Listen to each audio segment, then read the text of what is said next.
Welcome to Bengali soul. আজ আমি মটরশুটির ঘুগনি তৈরি করে দেখাবো। আমি কুকারে মটরশুটিগুলো ছাড়িয়ে সেদ্ধ করার জন্য দিচ্ছি।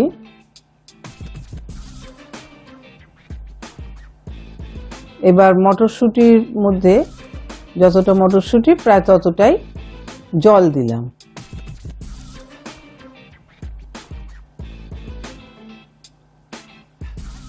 কয়েক টুকরো আলুও এর সঙ্গে দিয়ে দিয়েছি।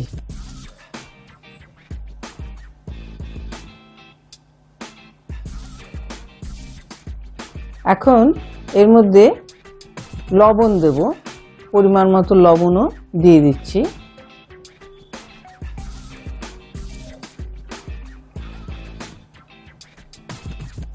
আর একটু হলুদ গুঁড়ো দিলাম। এবার কুকারটাকে আটকে দিলাম এবং দুটো সিটি দেওয়া পর্যন্ত অপেক্ষা করতে হবে।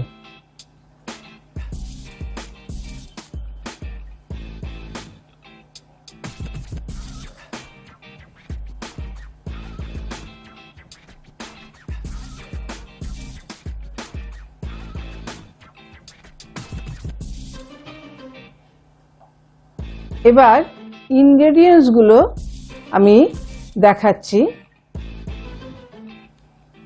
প্রথমেই লাগছে মটরশুঁটি, আলু, কাঁচা লঙ্কা কুচি, টমেটো কুচি, নারকেল কোড়া নিয়েছি, আদা পেস্ট, জিরের গুঁড়ো, হলুদ গুঁড়ো, ধনের গুঁড়ো, গরম মশলা, লবণ, চিনি। আর রান্নার জন্য যে কোনো তেলই নেওয়া যায়, সর্ষের তেল, সাদা তেল, যে কোনো তেলই নেওয়া যায়।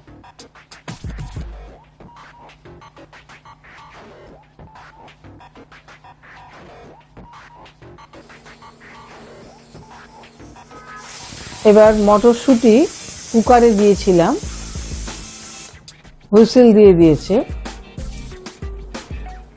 একটা হুইসেল দিয়েছে। আরেকটা হুইসেল দিলেই আমি এটা ইন্ডাকশনটা বন্ধ করে দেব।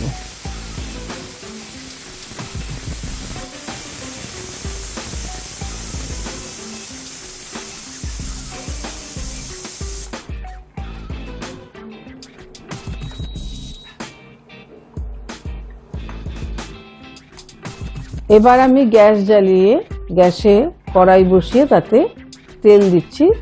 তেল দিয়ে এতে কয়েকটা তেজপাতা দিলাম এবং জিরে ফোড়ন দিচ্ছি।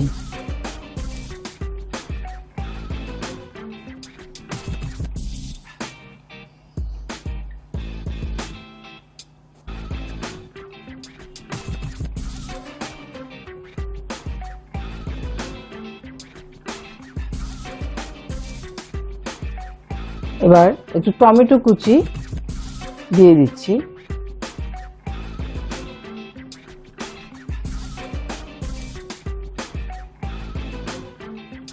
নারকেল কুড়িয়ে রেখেছিলাম, সেটাও কিছুটা দিচ্ছি, বাকিটা পরে দেবো।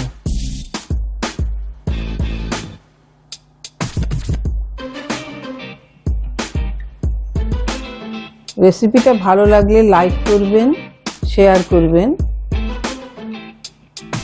আচ্ছা, এবার দিচ্ছি ধনের গুঁড়ো,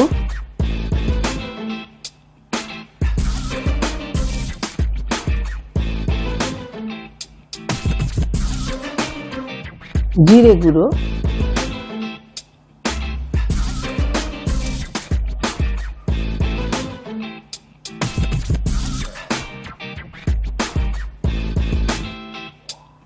একটু চিনি দিচ্ছি।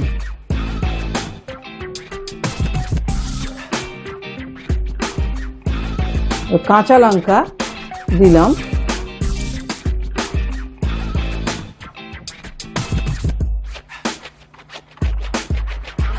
তারপর আদা পেস্ট দেব।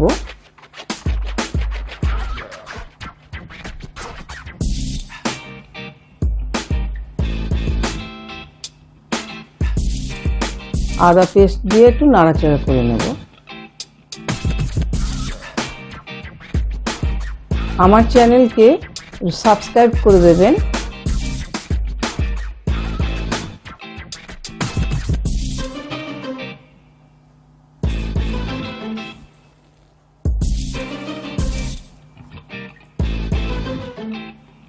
এবার সেদ্ধ করা যে মটরটা সেটা দিয়ে দিলাম।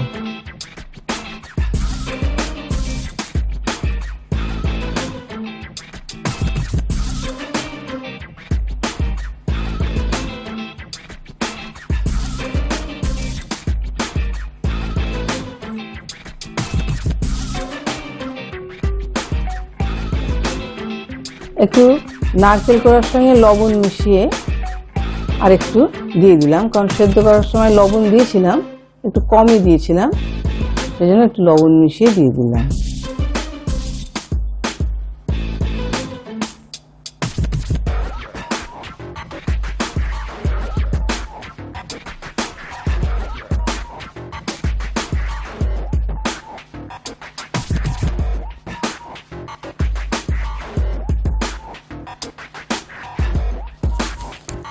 গরম মশলা দিলাম।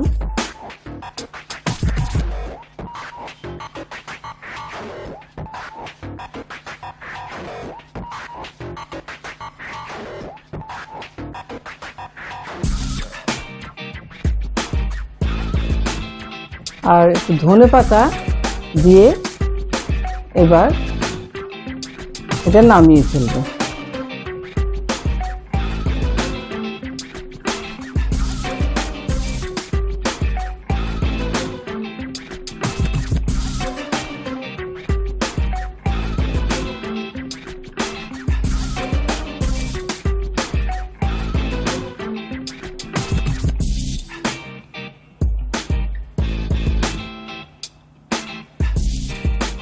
রেসিপিটা ভালো লাগলে কমেন্টস করে জানান কেমন লাগলো।